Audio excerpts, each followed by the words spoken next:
नमस्कार दोस्तों, मैं राजेश दुदानी एडवोकेट आज आपके साथ डिस्कस करने जा रहा हूं। अगर आप किसी से पैसे उधार लेके फंस गए हैं तो फिर आप उससे कैसे बच सकते हैं। जी हां दोस्तों,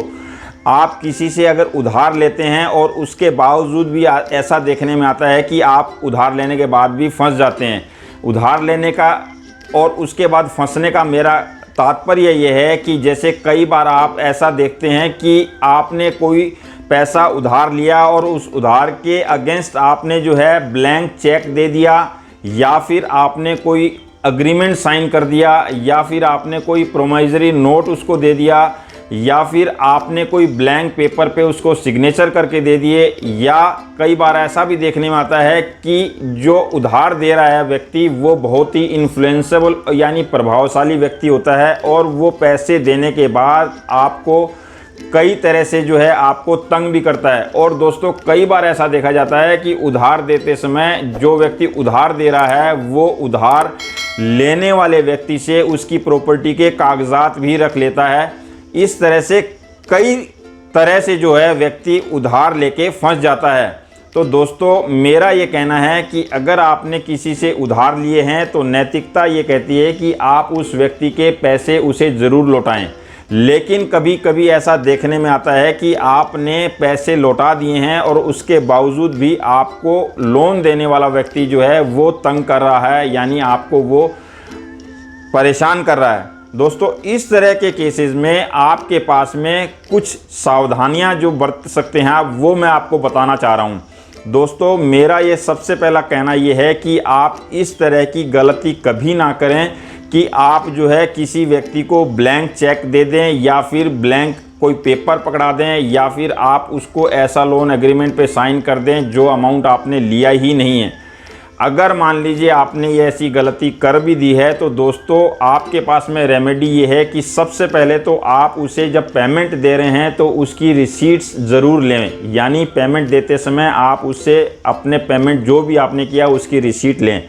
दूसरा, अगर आपने पेमेंट उसके बैंक में डाल दिया तो सबसे अच्छा काम है, क्योंकि अगर बैंक से उसके खाते में एंट्री चली जाती है तो आपके पैसे देने का पक्का सबूत हो जाता है। अब दोस्तों, मान लीजिए इन दोनों चीज़ों को आपने नहीं किया है और केस अगर कोर्ट में आ गया है तो दोस्तों वहाँ पर जो है आपके पास में कुछ डिफेंस है जो मैं आपको बताना चाहता हूँ। सबसे पहले तो दोस्तों ये है कि इनकम टैक्स एक्ट के अनुसार आप 20,000 रुपये से ज़्यादा ना तो किसी को लोन दे सकते हैं और ना ही किसी से लोन ले सकते हैं। यानी कि 20,000 से ऊपर की ट्रांजैक्शन के ऊपर में इनकम टैक्स के तहत जो है रेस्ट्रिक्शन है, यानी पाबंदी है। उसके बाद में दोस्तों, अगर मान लीजिए कोई व्यक्ति आपको तंग कर रहा है तो आप उस व्यक्ति के साथ में जो भी आपकी कन्वर्सेशन है और जो भी आपकी रिकॉर्डिंग है वो उस रिकॉर्डिंग को आप लगा सकते हैं जिसमें आपने ये कहा है कि मैंने तो आपको पेमेंट कर दिया है। इसके अलावा दोस्तों, मान लीजिए अगर कोई व्यक्ति आपको तंग कर रहा है और आपने उसे पैसे दे दिए हैं तो आप इमीडिएटली जो ही आप पैसे देते हैं और पैसे देने के बाद सबसे पहले फर्स्ट टाइम जब आपको तंग कर रहा है आप देन एंड देयर एक शिकायत पुलिस में ज़रूर करें कि मैंने अमुक व्यक्ति को पैसे दे दिए, उसके बावजूद भी ये व्यक्ति मुझे तंग कर रहा है। तो आपकी जो शिकायत है वो पहले दर्ज हो जाएगी, जिससे आपका केस जो है मजबूत हो सकता है। इसके अलावा दोस्तों, मान लीजिए कोई व्यक्ति उधार देने का काम कर रहा है तो आप उसको ये पूछ सकते हैं कि क्या आपके पास में उधार देने यानी मनी लेंडिंग का कोई लाइसेंस है। और लाइसेंस अगर है भी तो दोस्तों उस लाइसेंस के अंतर्गत भी आप जो है इंटरेस्ट का जो रेट है वो एक एबनॉर्मल यानी ज़्यादा नहीं ले सकते। जो मार्केट में प्रचलित रेट है वही रेट ले सकते हैं, उसके ज़्यादा नहीं ले सकते।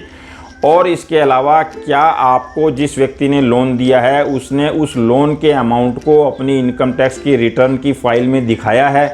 क्या उस व्यक्ति की इतनी कैपेबिलिटी या एबिलिटी है कि वो इतना फिनेंशियली स्ट्रॉन्ग है कि आपको इतना अमाउंट, ह्यूज अमाउंट जो है आपको लोन में दे रहा है? क्या उसके पास में ऐसी सोर्स ऑफ अर्निंग है जो आपको वो उस सोर्स ऑफ अर्निंग के तहत इतना ह्यूज अमाउंट लोन में दे रहा है? क्या उस व्यक्ति ने अपनी सोर्स ऑफ अर्निंग को जो है अपनी ITR में किसी भी साल में शो किया है? तो दोस्तों उसकी फिनेंशियल कैपेसिटी के ऊपर भी आप जो है प्रश्न लगा सकते हैं। इसके अलावा दोस्तों आप इसकी शिकायत जो है इनकम टैक्स डिपार्टमेंट में भी कर सकते हैं और DRI directorate of revenue intelligence के पास भी आप इसकी शिकायत को भेज सकते हैं। दोस्तों इस तरह के अगर स्टेप्स आप लेते हैं तो सामने वाला जो है डिफेंसिव मोड में आ जाएगा और वो जो आपको दबा रहा था, आपके ऊपर जो आप अत्याचार कर रहा था, उससे वो थोड़ा सा बैकफुट पे आएगा और कंप्रोमाइज़ होने की संभावना काफ़ी हद तक बढ़ जाती है। इसके अलावा दोस्तों section 23 of Indian contract act, ये भी एक महत्वपूर्ण सेक्शन है जो ये कहता है कि कोई भी ऐसा कॉन्ट्रैक्ट जो इलीगल है या इन्फोर्सिएबल नहीं है, दोस्तों अगर इस तरह का कोई कॉन्ट्रैक्ट आपने कर लिया है जाने अनजाने में, तो आप इस डिफेंस को भी कोर्ट के तहत ले सकते हैं, जिसमें ये साबित कर सकते हैं आप कि ये जो कॉन्ट्रैक्ट था वो इलीगल था, इन्फोर्सिएबल नहीं था। और अंत में दोस्तों आपको बताना चाहूँगा कि मान लीजिए पैसे देने वाला व्यक्ति अपराधी किस्म का है या फिर वो बहुत ही प्रभावशाली है, तो दोस्तों उससे बचने के लिए आप उसकी हर कॉल को रिकॉर्ड करें। आप अपने आसपास में दुकान या मकान में CCTV कैमरे ज़रूर इंस्टॉल करें ताकि उसकी हर गतिविधि जो है उसमें कैद हो सके। और इसके अलावा अगर वो फ़ोन कॉल करता है तो आप उस अमाउंट को कभी भी डायरेक्टली एक्सेप्ट ना करें, उसको जो है आप डिस्प्यूटेड अमाउंट यानी कि जो अमाउंट एग्रीड नहीं है उस तरह की लैंग्वेज को यूज़ में लें, ताकि मान लीजिए कल को ये एविडेंस के तौर पे अगर वो कोई व्यक्ति कोर्ट में लगाता भी है तो ये क्लियर कट शो या प्रूफ नहीं हो सकेगा कि किस रकम की बात हो रही है, क्योंकि आपने अपनी कन्वर्सेशन में कहीं पर भी उस अमाउंट को एडमिट नहीं किया है। और CCTV और या फिर अगर हिडन कैमरा अगर यूज़ कर सकते हैं तो आप हिडन कैमरा टेक्नोलॉजी का उपयोग लें, ताकि आप अपने कैमरे से या मोबाइल के कैमरे से भी उसकी गलत गतिविधियों को कैप्चर कर सकें जो कि आपके कोर्ट में काम आ सके। तो दोस्तों ये था, अगर आपने किसी से रुपए उधार ले लिए और फिर फंस गए हैं तो आपके पास में क्या रेमेडी है, क्या उपचार है, इस बारे में। अगर मेरा ये वीडियो आपको अच्छा लगा हो तो इसे लाइक, शेयर और सब्सक्राइब ज़रूर करें और साथ ही बेल आइकन को ज़रूर प्रेस कर दें ताकि मेरा नया वीडियो जो है आप तक सबसे पहले पहुँचे। नमस्कार, धन्यवाद।